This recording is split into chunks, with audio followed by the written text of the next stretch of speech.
Construction is an exciting industry. It is constantly changing as projects move on and jobs get done. As a result of this, a construction site is one of the most dangerous environments to work in. But many accidents that occur on sites can be avoided. So in this film, find out what the site must do and what you must do to stay healthy and safe at work.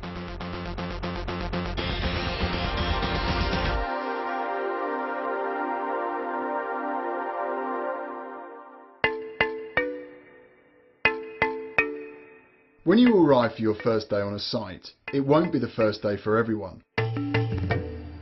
Before any work begins, the site management team will have been planning and preparing the site for your arrival. It is their job to ensure that you can do your job safely and efficiently. So what are 5 key things the site should do for you?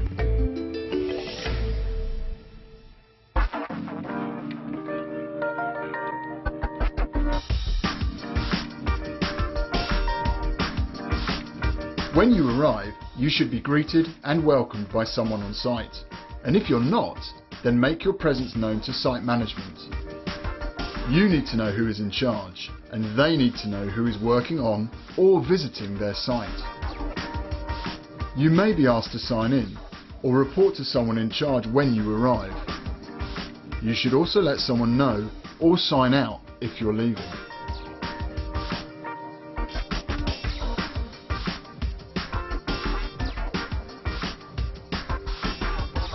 Once you've introduced yourself, you will be given a site induction. This is a legal requirement to give you basic information so that you can work safely on site. You may be asked to watch a video or look at a presentation. It is important that you understand what is said during the induction. If there's something you're not sure about, don't be afraid to ask for more information. If you have not been to the site for a while, you need to be sure that you're up to date. Check with site management whether you need a briefing or a further induction.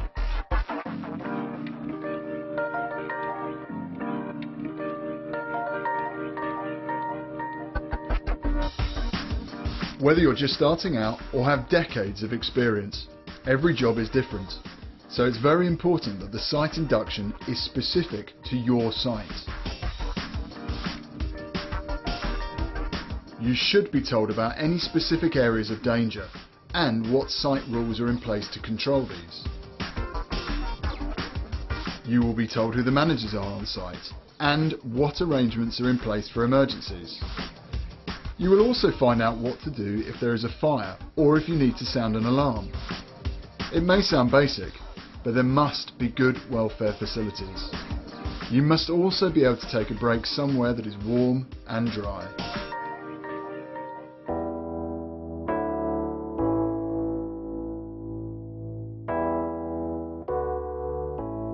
Evidence shows that there are fewer incidents and accidents on sites where the workers are actively involved in health and safety.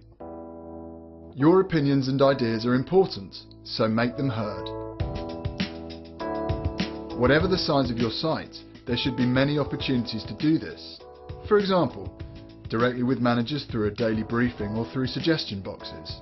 Managers should let you know how best to do this on your site.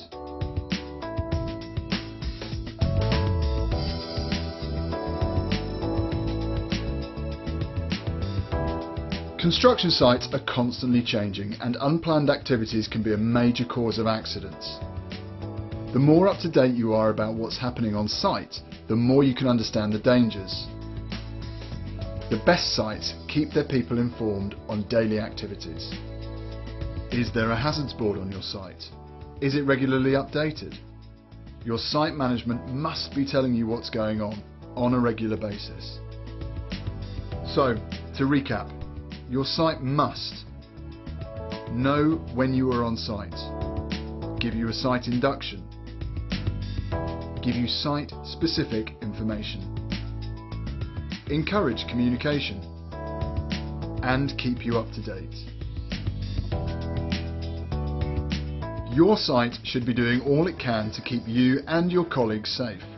If it isn't, say something and work together to make it better.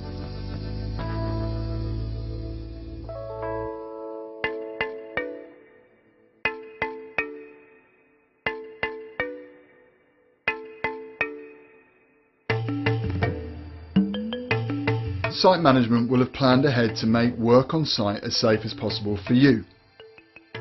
But once the work begins, it's up to every individual to take responsibility for carrying out the plan safely. This means following the guidelines set out, but also means being alert to the continuing changes on site. So what will the site expect from you?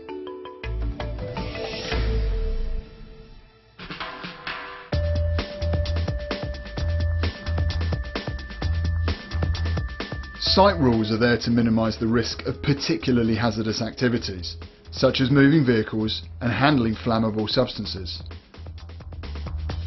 Moving traffic on site is a major cause of accidents, so often rules will cover issues like how to walk through the site, where to park, and how to behave when you see a moving vehicle.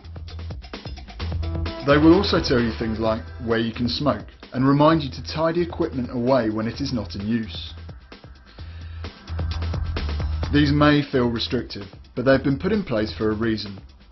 If that reason is not clear to you, ask for more information. Otherwise, follow the rules to stay safe.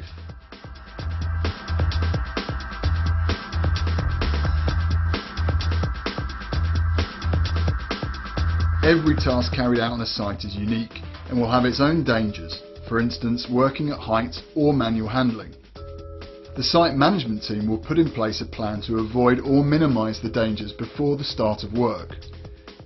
The plan may be written down in a risk assessment, a method statement or a task sheet. This will tell you what to do, the skills needed, what to wear, what tools to use and what the dangers are. You should contribute to the planning process using your experience and knowledge.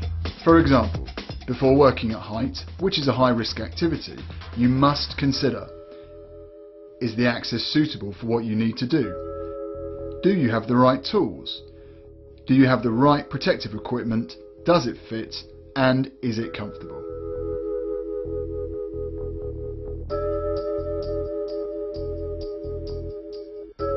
Once you're at work, you must apply your training, skills and common sense to your tasks at all times.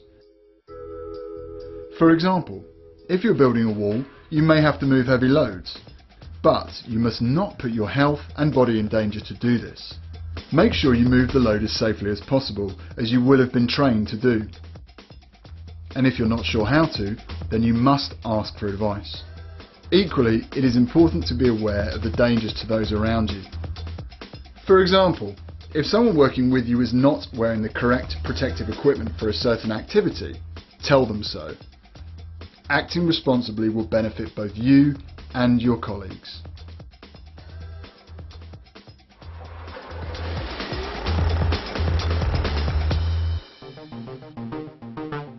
In our industry, saying no is not easy. We are fixers and doers. We can do. However, a significant number of accidents on sites happen when people are doing things that they are not comfortable with. For example, many workers have been harmed by not knowing how to identify asbestos. If you think there's any likelihood that there may be asbestos present where you are working, you must stop work and seek advice. If you're not properly trained, equipped or briefed, or if the situation around you changes, the result could be an accident. Trust your instinct. If things feel beyond your control or dangerous, or if you see someone else working unsafely, stop the work immediately and inform site management why you have done so. You might prevent an injury or save a life. Your employer should be supportive if you do this, because you have the right to say no and a responsibility to not walk by.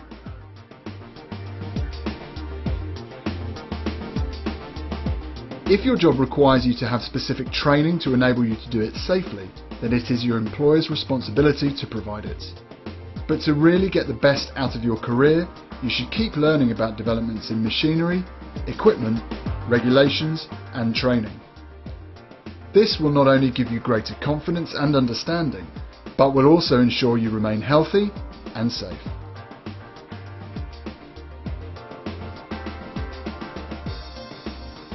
So, to recap, you must respect site rules, safely prepare each task, do each task responsibly, know when to stop. And keep learning. Construction is so much more than bricks and mortar.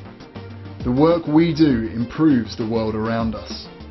It's time for us to work together to build a safer and better industry.